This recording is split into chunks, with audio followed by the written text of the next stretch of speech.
FTW Broadcasting here for the win. We bring you hot Starcraft 2 action. My name is AWOL, and joining me, as always, is my boy Danny, and we are a proud partner with the UEN.com. The map we're looking at right now is Shakuras Plateau. And my pick is down here in the bottom left-hand corner, Tenujinn, either a Chinese or Japanese general, if my Koei Games knowledge serves me correctly. He's playing as the Blue Zerg, and Danny's pick is up here in the top right-hand corner. Playing as the Red Terran is dBell. I'm pretty sure this is a low-level match, so we should see some interesting play. Yeah, interesting play indeed. We're on Shakuras Plateau, as you said. Unfortunately, we do not have them opposite each other, so we probably won't see our fun smiley face zone of death, which we love. But we will hopefully we'll see some exciting and different play. You know, you always see that from the lower level players. I think the fan and who sent it in said it was either silver or gold. I don't know. It doesn't matter. We'll cast anything and everything. That is what we do. We are certainly not above casting a silver replay. That's for sure. No, we aren't. And looks like a good wall off is happening here from dBell, blocking off that ramp immediately. And good choice by him. I don't see a scout going out yet. Perhaps he will be scouting here in the near future. Tenujinn is sending his Overlord across the smiley face zone over to the other side to check and see if his opponent's there. Not going to turn up anything there as he's dropping his own spawning pool down. Yeah, absolutely. And yeah, you're right. We have not seen a scout for dBell out yet. I guess he's just that confident in his own game. Meanwhile, he's at 14. He has not dropped his geyser yet. And I don't know if I agree with that. I think he needs to get his geyser out. You want to get a geyser out usually at around 13. This is going way late for getting a geyser out. So unless he's going with a straight sort of marine rush, which I don't believe he is, because he has not dropped another rack. So I don't know what exactly he's doing. There's the geyser, finally late geyser. We'll see exactly what he turns that into in the long run. And meanwhile, we don't even have a spot. There's a spawning pool for the Zerg down there. He's getting the roach warren, so we're gonna see. Maybe we're gonna see some roaches out of him, and so hopefully dBell definitely needs to get that gas going real quick, because he's gonna need to pump marauders to deal with those roaches. He is going to need to, and just a complete lack of scouting here from both players. They aren't really seeing what the other person is doing at all. You need to get that information, guys. Go get it. And the Overlord's slowly moving across the map here to try to get something, but I guess these guys are just going to fly blind and then collide in the middle of the map here and hope that their comp is satisfactory. Hey, yeah, you know, maybe it'll work. Who knows? Let's go for it, I guess. I mean, the other guy's not scouting. Why should I? I mean, you know, why? Maybe they also like playing with their monitors off. I don't know. Maybe they do. We see some... that was good. Maybe we see some Zerglings moving across the map here as Tenujinn strives to get map control as he's checking out all the expansions around the map. So he does not want to fly blind, taking over that Zelnaga watchtower at the top and bottom. Map control definitely in his side. He's going to go ahead and scout here with this one lone Zergling and see this wall off and realize that he's going to need to make something happen. Oh, that Zergling eats it as his Marines pump him full of lead. dBell just kind of rolling with this one rack. So I'm sorry, he did drop a factory over here by his destructible rock, so he's looking like he's going for the double wall in. Yeah, he goes like, well, I'm not going to scout and find out where my opponent is, so I'll just wall off both sides. Solid strategy. It is totally solid. It's what you see all the pros do. Hatchery being dropped down here at the natural expansion for Tenujinn, so he's going for that macro early. Good choice. Always a good choice if you're a Zerg player. I do like how Tenujinn does have map controlled out, though, and he is aware of everything that's happening, even though everything is not happening. Virtually nothing is happening on the rest of the map. 2 starports being dropped down right now by dBell in his base, so what do you anticipate here, Danny, from your pick? Medevacs or Banshees? What you going to call? I hope it's mass Medevacs, because you can really win a game with mass Medevacs. Mass Medevacs. Yes, that is very, very true. They're not playing the undead, so the healing can't be reversed to do damage. I'm sorry. And Tech Lab being dropped down on that 1 starport. And doing a nice little lift up and dropping the 2nd starport, hopefully, on that other Tech Lab. Yeah, it looks like he's going to go with a heavy kind of Banshee rush-ish, I'll say, at this point. I mean, as he gets those tech labs up and running, they're just kind of hanging out.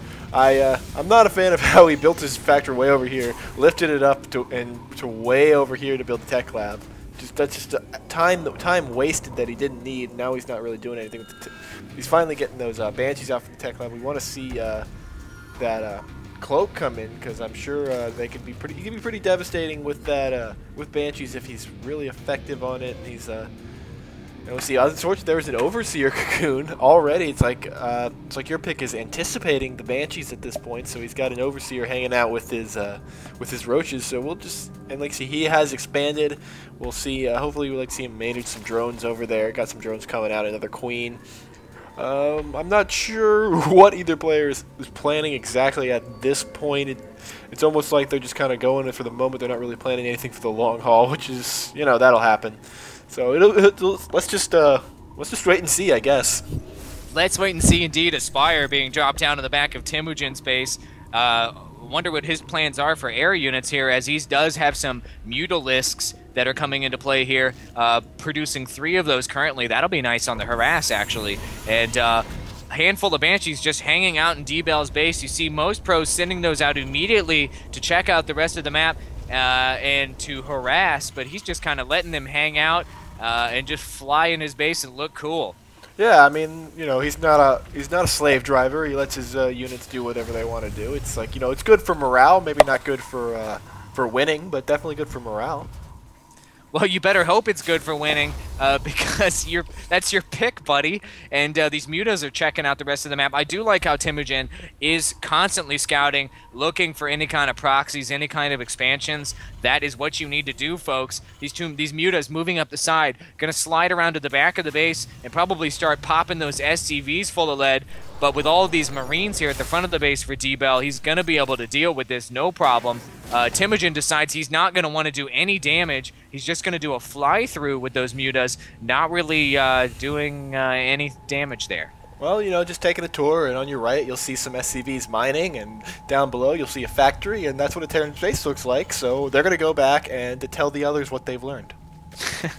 Well, it looks like they're going to have a powwow here by the natural expansion. Got to tell the Overseer what's going on. He's the one who's going to distribute the information. I don't know what I'm talking about here, Danny. This expansion's getting saturated by Temujin as that queen spews all kinds of crazy larvae on it. And taking a look at the income tab here, pretty much even at this point. I expect actually Temujin just jumped out way ahead there with 800 minerals.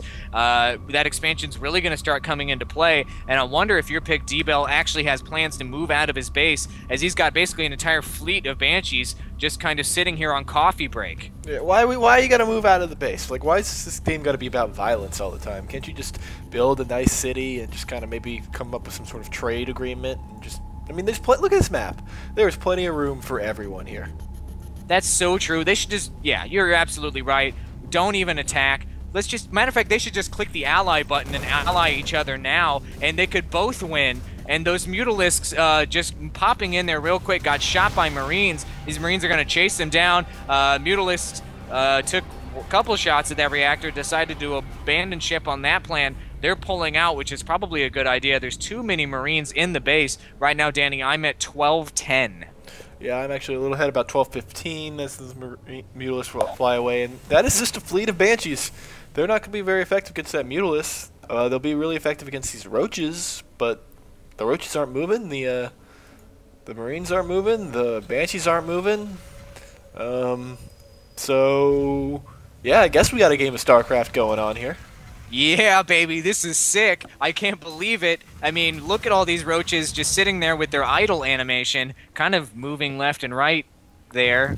And, man, this is some hot StarCraft 2 action, folks. Come on, move those mutas in. Give us some action, Temujin. Live up to your Chinese/Japanese general name and give us the action. And pulling up this units tab, I mean, both players have sufficient armies to make an attack here. 8 Banshees for dBell and 25 Marines. That's a very sufficient number of units. 28 Roaches for Temujin. I mean, doesn't he think this is going to be sufficient? Move them out. Move him out, grow a pair, get him on out of there. He's just building up a massive army. I guess these guys are planning on maxing out and then moving in. Yeah, I guess so. So, how about that local sports franchise? How about it? How about that Patriots, I guess, and or Cowboys? And wow. I don't know what those are. I don't know what those are either. I only know esports stuff. And Temujinn sitting here observing his own natural expansion as he continues to build up more units and moving up here to dBell's base. More Banshees, more Marines standing around. I mean, how much coffee can these boys drink? I mean, well, I guess it's better than going and dying, so they're probably pretty happy about it. Meanwhile, he's getting that building armor upgrade, so that'll be that'll be good. This is slowly devolving into a Trollcast as we're trolling on these kids, just kind of ripping up their game. But I mean, what are we supposed to do in the meantime? Give us some action, folks. More Marines streaming out. 37 Marines. This is epic. 10 Banshees. Oh my, baby. Oh no, the Mutalists are moving out. I wonder if they're just gonna like do another flyby. Here we go. It's going to be like a football game. They're going to do a flyby. Maybe some fireworks will go off. This is actually a pretty damn decent number of Mutalists, 17 total. I mean, he can really do some damage if he comes in along the... Well, the back of dBell's middle line is actually... He's got 4 missile turrets up, so he's actually anticipating that. Actually dropping tons of missile turrets in his base, so he is just doing like that classic turtle up thing you see Terrans do, which should be pretty effective. I mean, when is dBell going to expand? I mean, there's all kinds... This map is huge, man. Bust down an expansion. You've got enough units to defend it. Yeah, well, he's getting those ship... I guess he's getting those ship upgrades. He wants to get his, Banshees upgraded before he gets out there. Is he building any more Banshees? No, he's not building any more Banshees right now, but here come those Mutalists. Here we go. Do something. Do something. Move in. All right, take it. All right, attacking that missile turret. Oh, yeah, we saw some action here. Oh, and he's pulling back immediately. He's rolling out, baby. He can't handle the pressure. That was too much action for him. He's got heart issues. He's got heart problems. He can't deal with too much action as well. He's got those roaches just still sitting at his natural expansion, very worried about an impending attack that may happen here in the next 15 minutes. Yeah, I don't know. It's I really don't have anything to say. Like, nothing is really going on. They're just kind of building up. He's expanding. Tenujinn is expanding again. dBell is doing just about nothing. 29 harvesters to 35 harvesters. He could lift off and expand over into the smiley face zone. He could expand into his natural, but he's just not. He just wants to keep building those more Marines, more Banshees, sitting at 10 Banshees and 49 Marines. God, that's a huge force. I mean, really, he's starting to max out here. He's at 114. I'm sorry, he's at 114 over 115. dBell is, and Temujinn is at 151 over 158. Temujinn clearly has the advantage at this point. But I tell you what, dBell, epic, Gosu! He's upgrading Terran infantry weapons to level 2, ladies and gentlemen, and Terran ship weapons to level 1, almost completed. This action is sick as Temujinn upgrading his weapons to Zerg missile attacks level 2. I can't believe it. Yeah, absolutely. It's almost done with the ship weapons. 59, 160. Oh, that is, whew. I thought for a second it might not make it, but that was really, really intense. Oh boy, intense indeed. And man, oh, the Banshees are moving. Whoa, they're moving. They're moving across the map. They're heading out all by themselves without any of that Marine backup, and they're just running right into this giant Mutalisk force in the middle of the map. Right now, Danny, I'm at 1924. Let me know if I'm synced up with you. But Temujinn deciding to pull back there, didn't want to go heads up into those Banshees. So definitely playing on the defensive, you could say.